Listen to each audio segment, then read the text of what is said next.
Now we're going to get into some of the nuts and bolts of changing between quadratic forms. And again, the reason we want to change between those forms is because each form gives you a little bit of a different set of information about that parabola. And so if you have multiple forms of the same pattern, equivalent expressions, you've got a pretty good picture of what the parabola will look like and what the important characteristics of the pattern are, which becomes really important when you're relating those back to whatever scenario you might be modeling. So first of all, hopefully you messed around with the Desmos manipulative. If you're having trouble, the video, and I'm going to show you here, will kind of show you the easier way to do this, the order of things in order to make two equivalent quadratic expressions, one in factored form and one in standard form. And then what we're going to do is, seeing these two forms together, you'll see sort of an inferred way of going from one form to another by distributing or by factoring. And you may have actually done this when we were doing simplifying expressions earlier in the year, and you did some work with some of these quadratics. That's exactly what we're doing. We're just coming at it from sort of a different angle at this point. So when you go to manipulative, you have two equations, standard form and factored form, and you're trying to make two expressions that are equivalent to each other. So actually start out with the factored form. So I made one that has two whole number x-intercepts. So I have, this equation would be x plus 3, x minus 1. And so the x plus 3 gives us a x-intercept of negative 3. And the x minus 1 piece gives us an x-intercept at positive 1. So then what you want to do is change the b and the c value. We're not messing with the a value. That makes this process much more complicated. And that will be an extension in next week's work, is working with more complicated factorings and distributings to go between forms. Right now, we're just going to keep the a value at 1. So what you want to do is change the b and the c value so you have an equivalent expression and an equivalent parabola. Look at those two expressions and see how you might go from one form to another.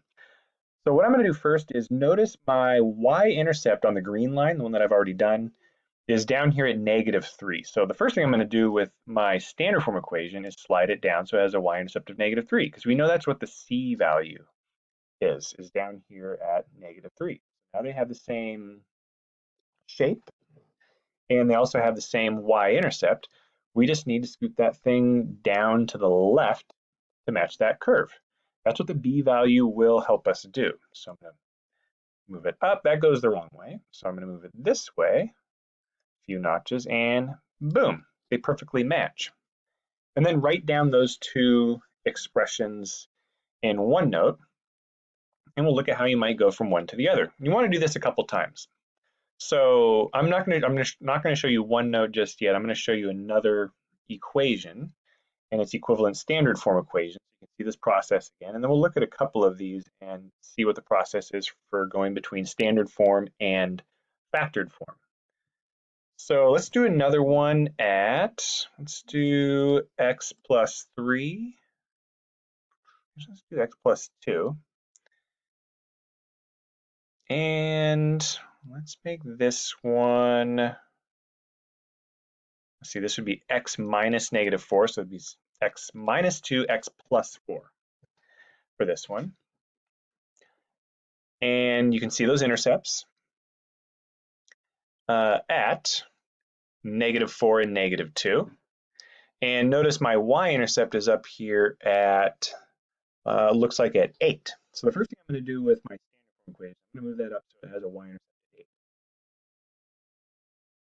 Because I know that's what the c value is. The b value is the one that we use to sort of do the final matchup. So I'm going to move that. Looks like that's the right direction. Bam, there we go. So our standard form equation would be x squared plus 6x plus 8.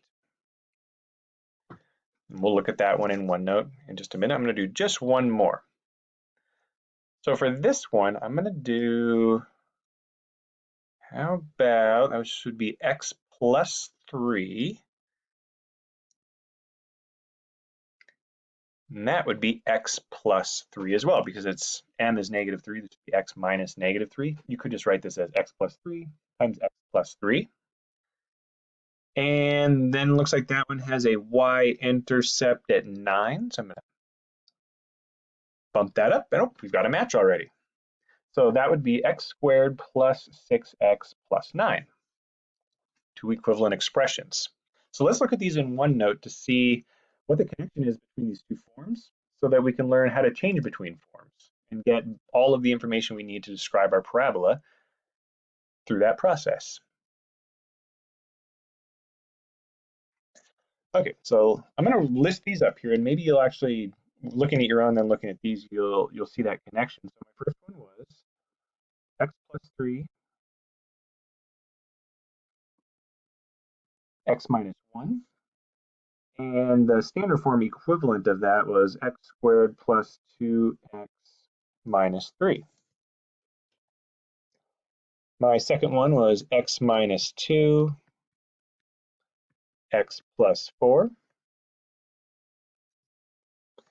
And the standard form equivalent to that was x squared plus 2x minus 8. And another one was x plus 3 and x plus 3. It's okay if they're identical. And this was x squared plus 6x plus 9. So looking at these, hopefully you see that there is a connection amongst the pieces in this, the factored form equation and the b and the c term in the standard form equation. A consistent pattern that happens with each of these pairs.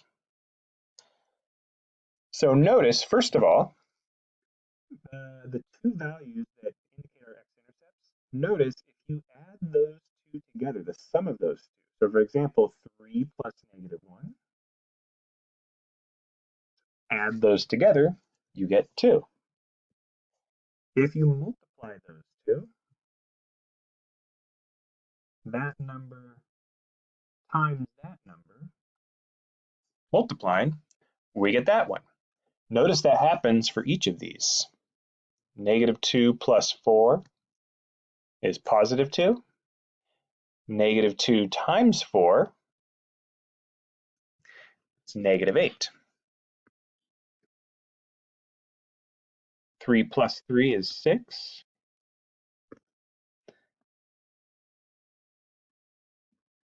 3 times 3 is 9. So that gives us a process for going between these two forms. So if we want to go from factored form to standard form, the b term will be the sum of m and n. The c term will be the product of m and n. In this form, this gets more complicated as your equations get more complicated, but for right now, this is going to help us learn how to basically, it's one piece of evidence for how we can distribute and factor expressions to change between forms. So we know that b equals the sum of m and n, c equals the product of m and n. So the question is, why does this work? As a teacher, I can't just let this go and just say, this is how it is. This is why we do this. I wanted to show why this works. So off to the side, I'm going to show why exactly this works. So let's look at the first example, x plus 3, x minus 1. We're multiplying these. And the way you multiply these is a process called FOIL. This stands for first, outside, inside, and last. And it just gives you a procedure for multiplying the 4 terms that we have when we're multiplying a binomial by a binomial. It's a 2 times 2 type thing. You end up with 4 terms. So the first one, the first terms, we're doing x times x is x squared. Then we're doing x times negative 1, negative 1x. And then we are doing 3 times x, so we have plus 3x. And then we have 3 times negative 1, which is negative 3. When you simplify this, these two terms are like terms. Negative 1x plus 3x can be simplified to 2x. So what we end up with is x squared plus 2x minus 3. So distributing and going from factored form to standard form isn't too bad. It's a really easy to follow algorithm that just takes a little bit of practice. The reason this works, real briefly, is the same reason that we can multiply two two-digit numbers the way that we do by separating the ones and the tens. So if you had something like 24 times 15, remember when you multiply that, you do 5 times 4. So 5 times 4 would be 20, 2. 2 times 5 would be 10, and those two give 120. So there's 5 times 24. We did that by doing 5 times 4 plus 5 times 20, 20 plus 100. And then when you do the other row, you're doing 1 times 4. Remember, that's actually 10 times 4. That's why we put the 0 here. So this is 40. And then 1 times 2. Although it's in the tens place, we're actually doing 10 times 20. So that becomes 200. So we get 2. And then we add all of those together to get the final answer. 360. The same thing works here. It's just that instead of stacking them, what we're really doing is we're taking like this multiplication problem and we're treating it something like as 20 plus 4 times 10 plus 5. So notice when you do that 2 by 2 multiplication, you're doing 20 times 10 at one point, that's the 200. You're doing 20 times 5, that's the 100. You're doing 4 times 10, that's 40. You're doing 4 times 5, which is another 20, and you're adding them all together. It's just that when we do this algebraically, you end up with algebraic terms, and you can't combine them all into a single number. You end up with an expression with an x squared, an x, and a ones term. So the same thing works with algebraic expressions. So we're going to find multiplying not too bad because you're following an algorithm. Dividing and factoring is a little bit trickier. So when you're going the other way, let's say we started off with x squared plus 6x plus 9. If we were trying to figure out how to factor this, we know quadratics factor into two binomials. We know the x squared comes from those two terms. If this was a 2x squared, one of these would have to be a 2x. If it was a 3x squared, one of them would have to be a 3x. And then the numbers here, we're trying to decide, are they positive, are they negative, and what values would have to go in there for m and n. You don't have to have a positive and a negative. It can be x plus something times x plus something. It can be x minus something times x minus something. Or there can be a plus and there can be a minus. So there's a lot of different possibilities. We're kind of just looking at the simplest ones for our case this year. But when you're trying to figure out what numbers go here, you're thinking, what two numbers have a sum of 6, so I have to have a sum of 6, and a product of 9. Sum of 6 because we know that those two, when you distribute, add up to that term. They have to add up to 6. And we know that they must have a product of 9